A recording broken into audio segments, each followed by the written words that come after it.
What are they doing? The old man asked, pointing at the people in the plaza. Working, the boy answered dryly, making it look as if he wanted to concentrate on his reading. Actually, he was thinking about shearing his sheep in front of the merchant's daughter, so that she could see that he was someone who was capable of doing difficult things. He had already imagined the scene many times. Every time the girl became fascinated when he explained that the sheep had to be sheared from back to the front. He also tried to remember some good stories to relate as he sheared the sheep. Most of them he had read in books, but he would tell them as if they were from his personal experience. She would never know the difference because she didn't know how to read. Meanwhile, the old man persisted in his attempt to strike up a conversation. He said that he was tired and thirsty, and asked if he might have a sip of the boy's wine. The boy offered his bottle, hoping that the old man would leave him alone.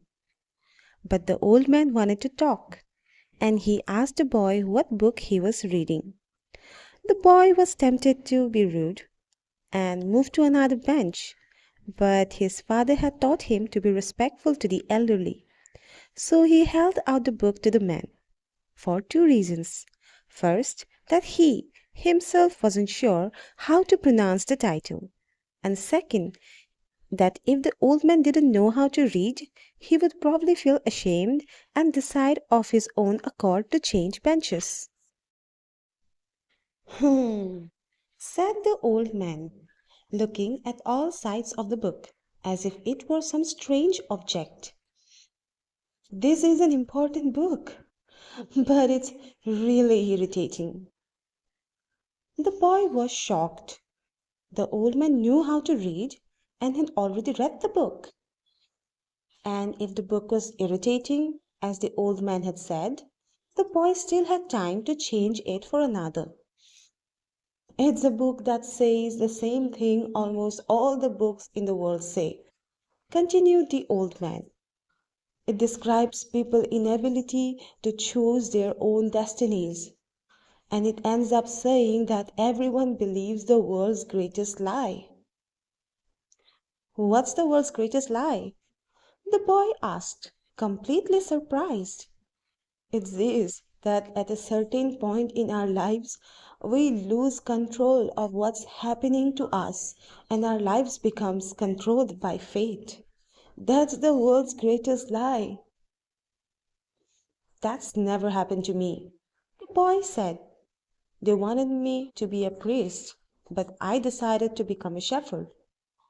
Much better, said the old man, because you really like to travel. He knew what I was thinking. The boy said to himself. The old man, meanwhile, was living through the book without seeming to want to return it at all. The boy noticed that the man's clothing was strange. He looked like an Arab, which was not unusual in those parts. Africa was only a few hours from Tarifa. One had only to cross the narrow straits by boat. Arabs often appeared in the city, shopping and chanting the strange prayers several times a day. Where are you from? The boy asked. From many places. No one can be from many places. The boy said, I'm a shepherd and I've been to many places, but I come from only one place, from a city near an ancient castle. That's where I was born. Well, then we could say that I was born in Salem. The boy didn't know where Salem was, but he didn't want to ask, fearing that he would appear ignorant. He looked at the people in the plaza for a while. They were coming and going, and all of them seemed to be very busy. So, what is Salem like? He asked, trying to get some sort of clue. It's like it always has been. No clue yet. But he knew that Salem wasn't in Andalusia. If it were, he would have already heard about it. And what do you do in Salem? He insisted. What do I do in Salem? The old man laughed. Well, I'm the king of Salem. People say strange things, the boy thought. Sometimes it's better to be with sheep who don't say anything, and better still to be alone with one's books. They tell their incredible stories at the time when you want to hear them. But when you are talking to people, they say some strange things, which are so strange that you don't know how to continue the conversation. My name is Melchizedek, said the old man.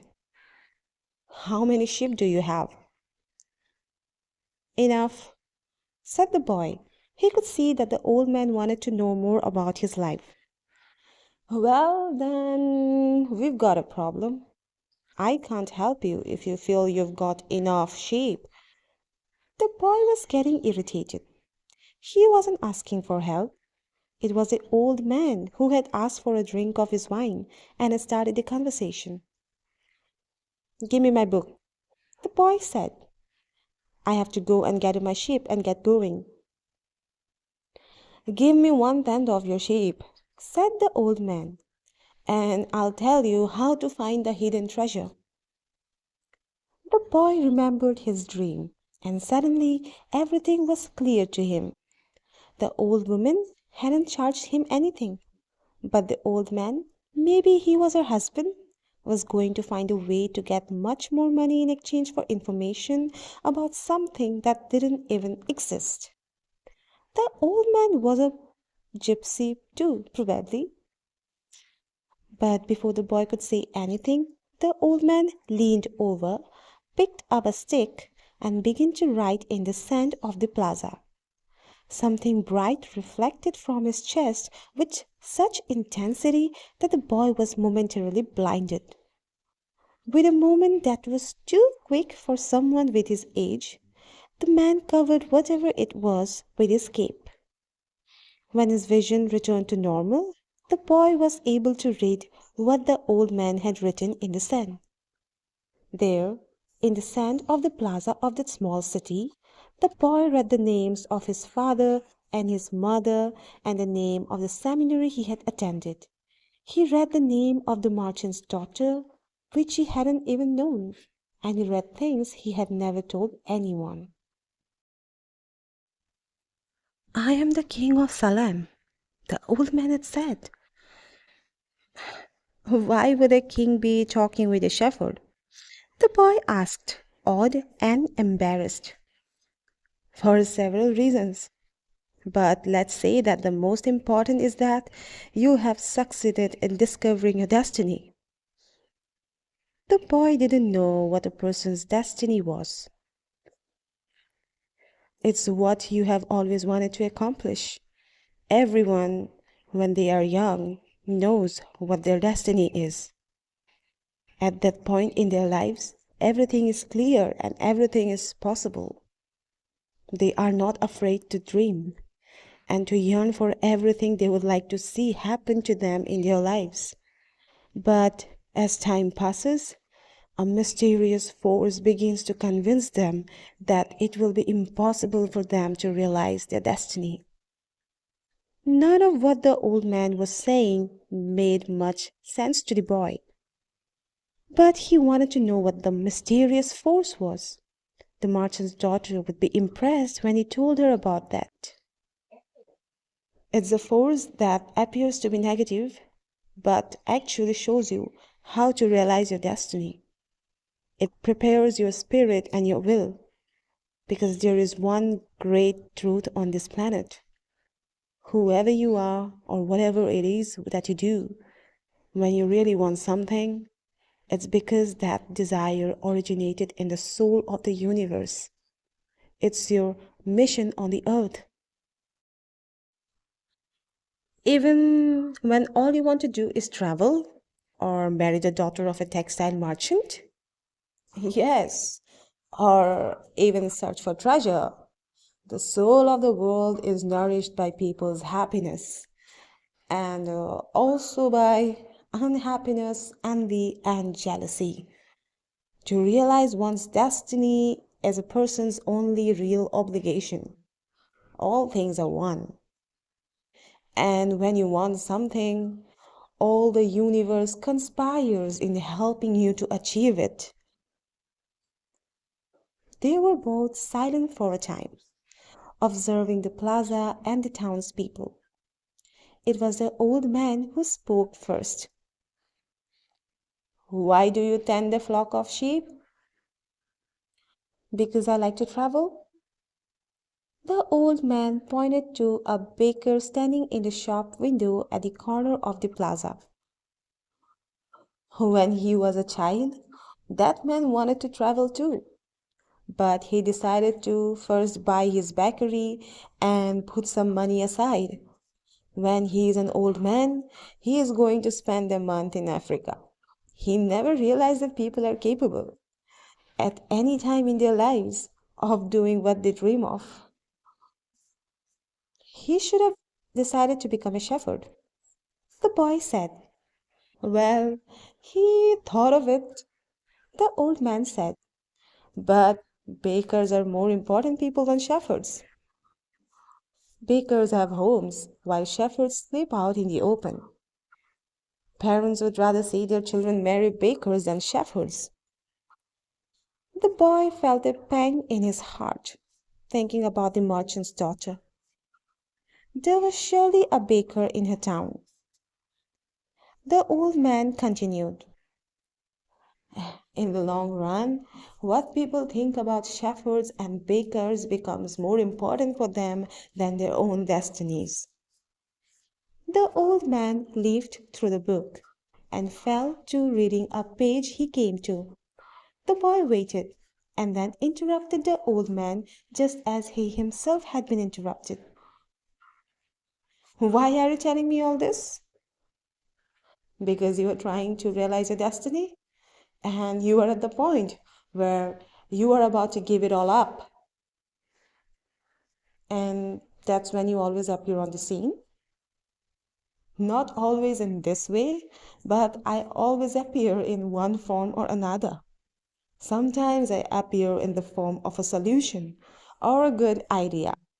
At other times, at a crucial moment, I make it easier for things to happen. There are other things I do too, but most of the people don't realize I have done them. The old man related that the week before he had been forced to appear before a miner and had taken the form of a stone. The miner had abandoned everything to go mining for emeralds. For 5 years he had been working a certain river and had examined hundreds of thousands of stones looking for an emerald. The miner was about to give it all up, right at the point when, if he were to examine just one more stone, just one more, he would find his emerald. Since the miner had sacrificed everything to his destiny, the old man decided to become involved. He transformed himself into a stone that rolled up to the miner's foot.